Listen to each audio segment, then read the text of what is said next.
Good morning, everyone. And today's topic is profession of chapter 1.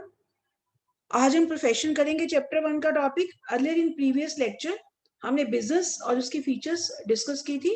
And today's topic is profession. ये profession क्या है बच्चे? Profession means ऐसा कोई भी occupation which requires special skill and knowledge to be applied. जिस काम को करने के लिए स्पेशल स्किल चाहिए और स्पेशल नॉलेज चाहिए, that is known as profession. उसे क्या बोलते हैं? प्रोफेशन बोलते हैं. Likewise doctors are engaged in medical profession. कि डॉक्टर ऐसे तो कोई नहीं बन जाता ना, उससे पहले डिग्री ली, फिर उससे मेडिकल एसोसिएशन से रजिस्टर्ड कराया. एक डॉक्टर की सीट पे कोई नहीं बैठ सकता. ये नहीं कि कोई डॉक्टर है, अगर मान लो सपोज कि वो कोई बीमार है, कुछ प्रॉब्लम है, तो ये नहीं कि अपने बेटे को कहे कि हाँ जी आके बैठ जाओ. लेकिन बिजनेस में ऐसा पॉसिबल है. अगर किसी बिजनेसमैन की शॉप है, उसे कहीं जाना है, तो 2 आवर्स और 3 आवर्स के लिए अपने बेटे को कह देगा, यानी अपनी वाइफ को कह देगा कि आप मैनेज कर लो. बट प्रोफेशन में ऐसा पॉसिबल नहीं है. इसमें ट्रांसफर ऑफ इंटरेस्ट नहीं है. यानी कि आप अवेलेबल नहीं है तो अपनी जगह किसी को नहीं बिठा सकते, because it requires special skill and knowledge. क्योंकि इसे करने के लिए स्पेशल स्किल और नॉलेज की नीड होती है. तो write down the meaning of it. In profession includes those activities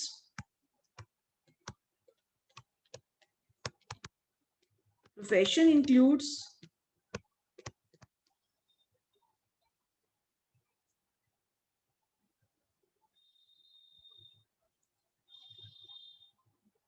those activities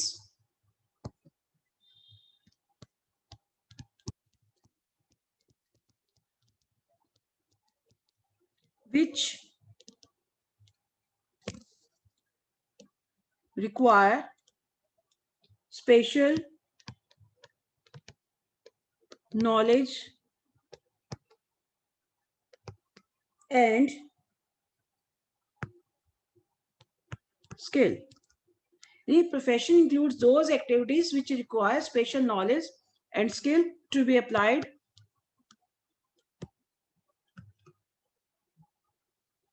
by an individual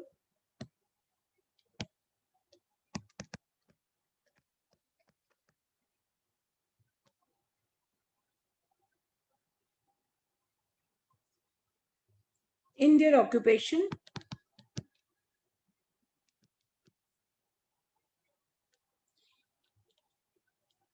to earn fee.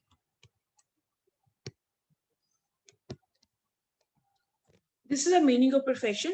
Profession includes those activities, यानी इसमें वो सभी activities आती हैं which require special skill and knowledge, जिसको करने के लिए स्पेशल स्किल और नॉलेज की जरूरत है एक इंडिविजुअल को अपने ऑक्यूपेशन में. और किसने की जाती है? To earn fees. यानी बिजनेस में जो बिजनेस में रिटर्न मिलती है दैट इज प्रॉफिट. यानी बिजनेस करने के बदले में जो मिलता है प्रॉफिट है. लेकिन प्रोफेशनल को जो मिलती है दैट इज फीस. यानी फी अर्न करने के लिए जो भी स्किल और नॉलेज को कोई भी पर्सन अप्लाई करता है, तो that is known as profession. तो this is the meaning of profession. For example, doctors are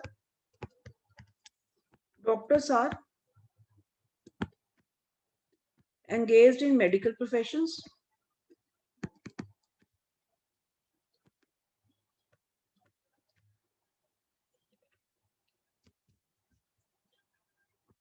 Lawyers are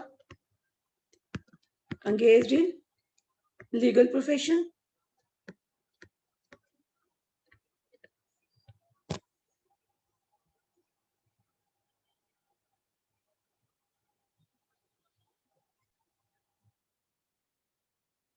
Now, next question is features, nature और characteristics of profession. तीनों का आंसर सेम ही आएगा.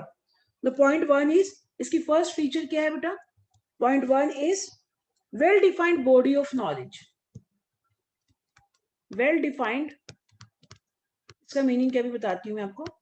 Body of knowledge.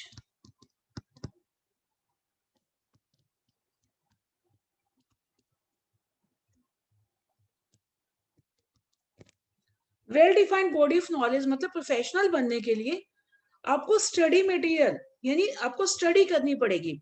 यानी profession का पूरा study material available है. इसका मतलब ये है कि well defined body of knowledge, यानी इसकी पूरी बुक्स अवेलेबल है जिसको एक प्रोफेशनल को स्टडी करना पड़ता है. ठीक है.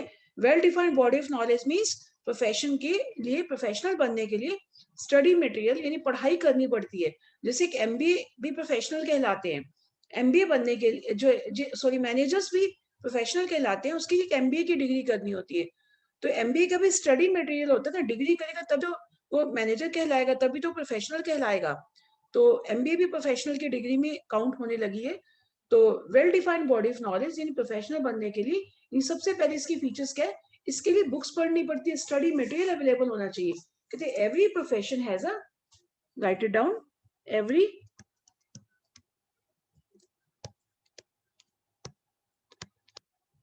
Profession has a systematized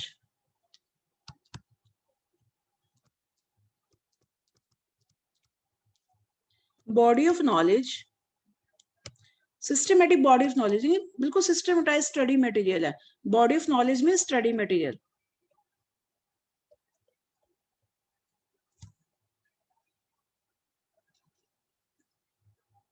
which can be learned, जिसकी पढ़ाई कहाँ की जाती है, विच कहाँ सीखा जाता है, which can be learned through instructions.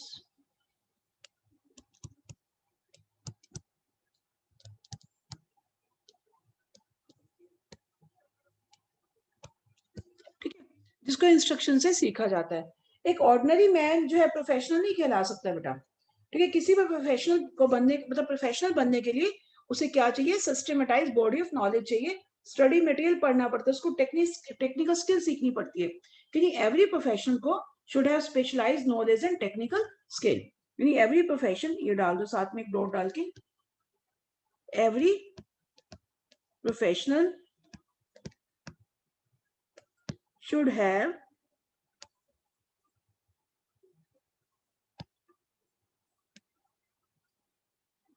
specialized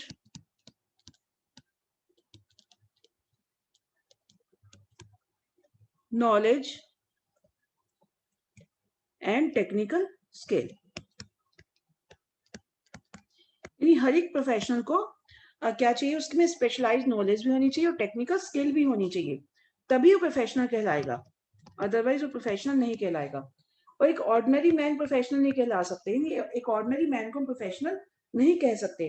यानी an ordinary man can not run a profession. ये हैश डाल के लिखना बच्चे से, an ordinary man can not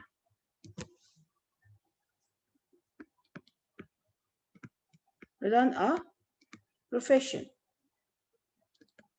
एक आम आदमी प्रोफेशन नहीं चला सकता, क्योंकि इसके लिए क्या चाहिए, प्रॉपर डिग्री चाहिए, प्रॉपर स्किल चाहिए, प्रॉपर नॉलेज चाहिए, प्रॉपर ट्रेनिंग चाहिए, तभी वो प्रोफेशनल कहलाएगा। Now second point is restricted entry. ये रिस्ट्रिक्टेड एंट्री क्या है, यानी प्रोफेशनल में एंट्री रिस्ट्रिक्शंस है, रिस्ट्रिक्टेड है, कुछ रिस्ट्रिक्शंस है, नहीं हर कोई प्रोफेशन में एंटर नहीं हो सकता।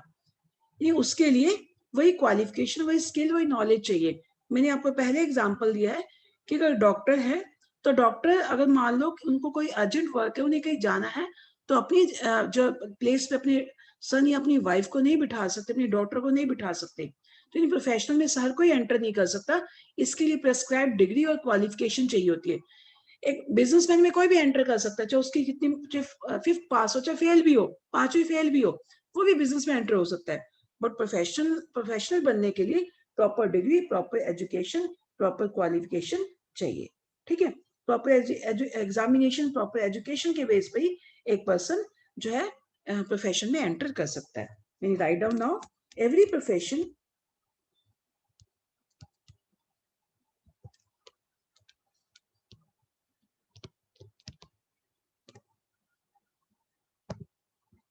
restricts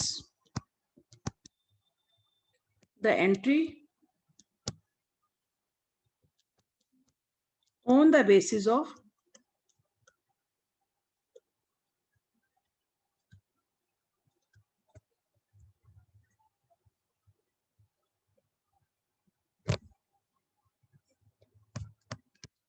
examination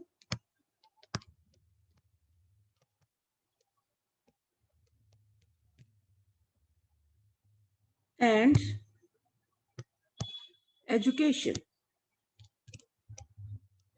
इट मीन्स यानी प्रोफेशन में सिर्फ वही एंटर कर सकता है, यानी इसमें एंट्री किसके बेस पे, एग्जामिनेशन और एजुकेशन के बेस पे है। यानी जो एग्जाम देगा, जो एजुकेशन लेगा, वही प्रोफेशनल, मतलब उसी प्रोफेशन में वही एंटर कर सकते हैं। यानी सीए बनने के लिए उसे पहले एग्जाम देने पड़ेगी, उसकी एजुकेशन लेनी पड़ेगी, तभी जाके वो सीए बन पाएगा।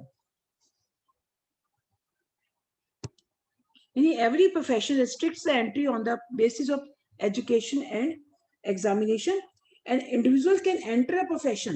यानी कब एंटर कर सकता है, जब वो एग्जामिनेशन और एजुकेशन कंप्लीट कर लेगा, ठीक है, only after acquiring the knowledge and skill of that profession, ठीक है, तभी वो उसमें एंटर कर पाएगा। Now write down in next sentence, इस तरह से एरो लगा के, an individual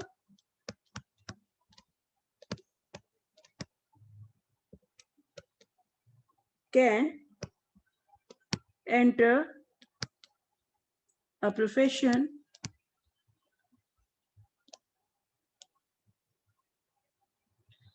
like doctors,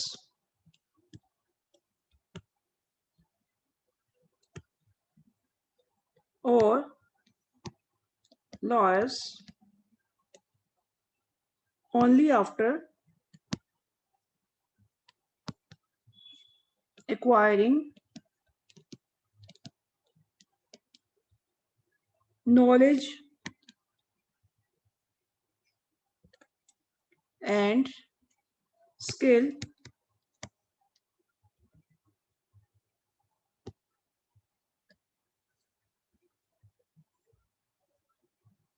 through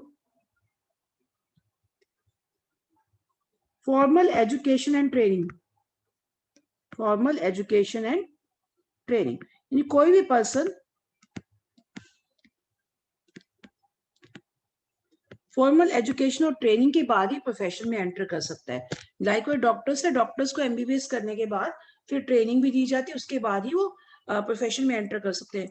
likewise lawyer, lawyer भी ऐसे ही है, लाइकवाइज चार्टर्ड अकाउंटेंट भी ऐसे हैं, उनका भी क्या होता है, बीच में इंटर्नशिप भी होती है, यानी ट्रेनिंग के बाद ही वो अपने प्रोफेशन में एंटर कर सकते हैं। तो this is the second point, restricted entry. Now third point is professional association. Now write down this point. All professions जितनी भी प्रोफेशंस हैं आर एफिलिएटेड, जैसे स्कूल एफिलिएटेड होता है ना बेटा सीबीएसई से, सीबीएसई के अपने कोड ऑफ कंडक्ट है, अपने रूल्स रेगुलेशन है, जो कि सभी स्कूल्स को फॉलो करने होते हैं। तो लाइक वे जितनी भी प्रोफेशंस है, these all are affiliated to a professional association, affiliated to a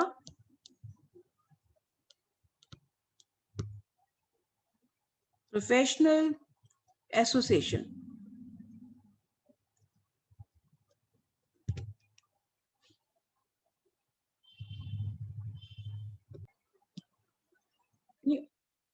All professions are affiliated to a professional associations which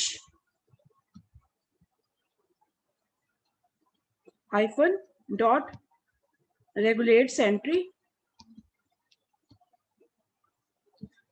तो सबको इसमें मतलब एंटर नहीं कर सकता, जो एंट्री को रेगुलेट करती है, कंट्रोल करती है, रेगुलेट करना होता है, कंट्रोल करना। Grant certificate of practice, dots में ही लिखने हैं सारे points.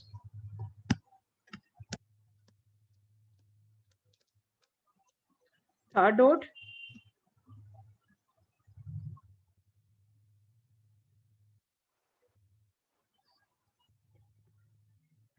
develops code of conduct।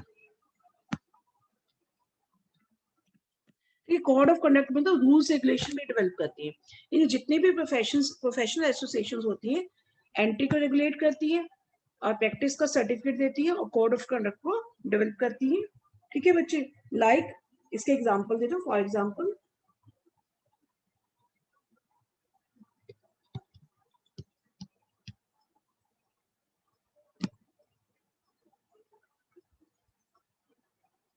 एक ही एग्जांपल लिख लेते हो, सारे लिख लेना, डॉक्टर का भी दे सकते हो, सीए का भी दे सकते हो। मैं एक एग्जांपल देती हूँ. Lawyer has to become a member of, किसका मेंबर बनना पड़ता है? बार काउंसिल ऑफ इंडिया का. लॉयर जितने भी है बार काउंसिल ऑफ इंडिया के अंडर आते हैं. Has to become a member of bar council of India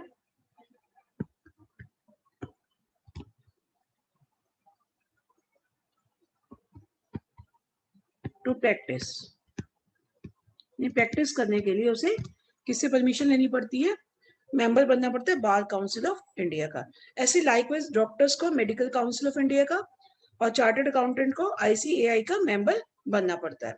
तो जो जितनी भी प्रोफेशनल्स है उन्हें प्रैक्टिस करने के लिए इन प्रोफेशनल एसोसिएशन से अपने आप को एफिलिएट करवाना पड़ता है. Now fourth point is code of conduct. The code of conduct means rules regulation. Every profession has to follow these rules and regulation given by the professional association bodies. जो भी professional associations rules regulation देती है, code of conduct देती है, वो उन्हें follow करने पड़ते हैं. Now note it down. A strict code of conduct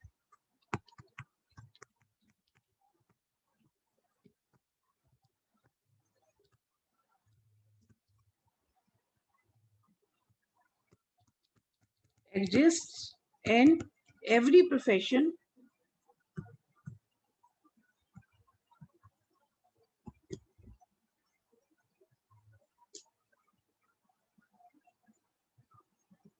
strict code of conduct हर एक प्रोफेशन में एग्जिस्ट होता है. And every member has to follow those code of conduct sincerely and honestly. Dot लगा दो इनके आगे. नेक्स्ट डॉट में लिखिए बेटा. members of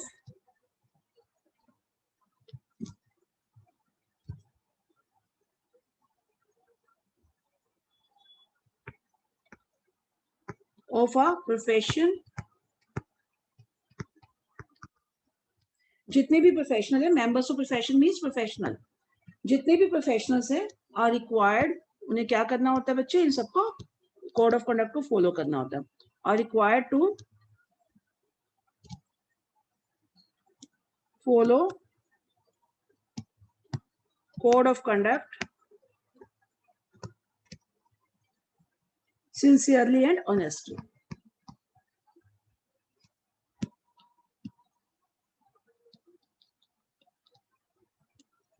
Okay, these are the two sentences given under code of conduct. Now fifth point is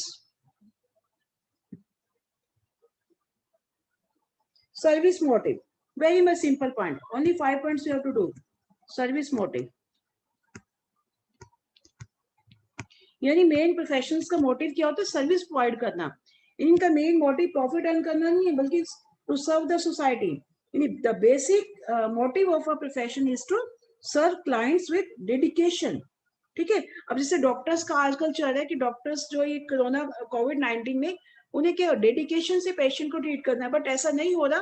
देखिए, but इनको सिखाया क्या जाता है कि जब भी आप अपने प्रोफेशन में इन्वॉल्व हो तो डेडिकेशन के साथ हो. यानी the basic motive of a profession